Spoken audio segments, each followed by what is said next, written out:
अगर आपने अभी तक 9999 पर अपना CNIC सेंड नहीं किया तो हो सकता है आप 13,000 रुपए से महरूम रह जाएं।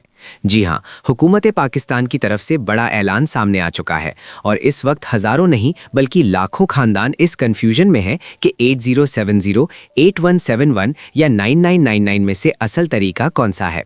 आज मैं आपको पूरा, सादा और वाज़ेह तरीका बताऊंगा ताकि आप बगैर किसी गलती के अपनी अहलियत चेक कर सकें और किसी धोखे का शिकार ना हो। सबसे पहले समझ लीजिए कि रमज़ान 2026 के लिए जो रिलीफ प्रोग्राम ज़ेरे बहस है, उसका मकसद कम आमदनी वाले और मुस्तहिक ख़ानदानों को सहारा देना है। वज़ीर आज़म शहबाज शरीफ की जानिब से माली इमदाद की बात की गई है ताकि महंगाई के इस दौर में लोगों को कुछ रिलीफ मिल सके।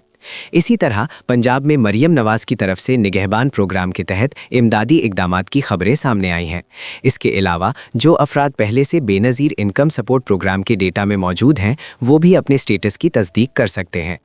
अब आते हैं असल तरीकाकार की तरफ। अगर आप 13,000 रुपए वाली इमदाद के लिए चेक करना चाहते हैं तो सबसे सादा तरीका ये है कि अपने मोबाइल का मैसेज बॉक्स खोलें, नया मैसेज लिखें, अपना 13 हिंदुओं का कौमी शनाख्ती कार्ड नंबर बगैर किसी डैश या स्पेस के दर्ज करें और उसे 9999 पर भेज दें। सिर्फ CNIC लिखना है, इसके अलावा कोई लफ्ज़, कोई इजाफी जुमला शामिल नहीं करना। चंद लम्हों बाद आपको जवाब मौसूल होगा जिसमें आपकी अहलियत के बारे में बताया जाएगा। अगर फौरी जवाब ना आए तो घबराए नहीं, बाज़ औक़ात सिस्टम पर रश की वजह से ताख़ीर हो सकती है। अगर आप पहले से किसी समाजी इमदादी प्रोग्राम में रजिस्टर्ड हैं तो 8171 वेब पोर्टल के ज़रिए भी अपना स्टेटस चेक किया जा सकता है। वेबसाइट खोलें, अपना CNIC दर्ज करें, तस्वीर में दिया गया कोड मुकम्मल करें और सिस्टम आपको बता देगा कि आप अहल हैं या नहीं।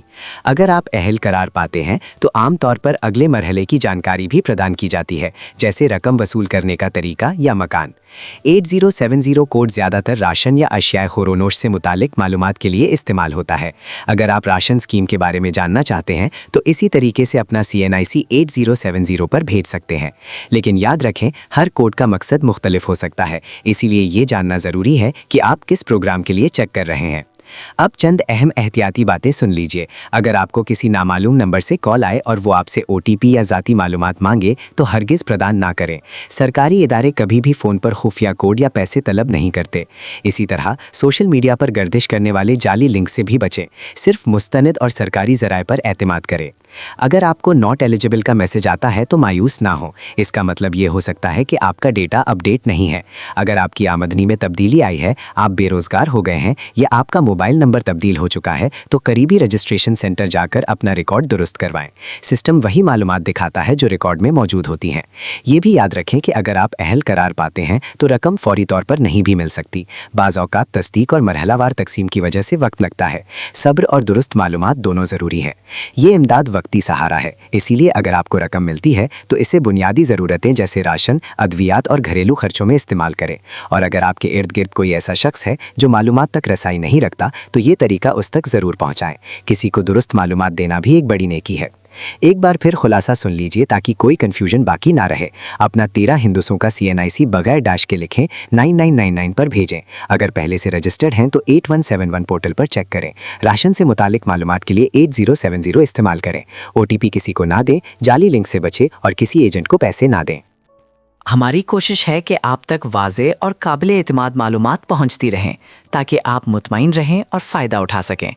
अगर आपको ये रहनुमाई मुफीद लगी हो तो इस चैनल को सब्सक्राइब करें और वीडियो दूसरों तक भी पहुंचाएं ताकि ज़्यादा से ज़्यादा लोग सही तरीक़ा जान सकें। अल्लाह ताला हर मुस्तहिक घराने के लिए आसानियाँ पैदा फरमाए, रिस्क में बरकत दे और हमें एक दूसरे के लिए आसानी का ज़रिया बनाए। आमीन।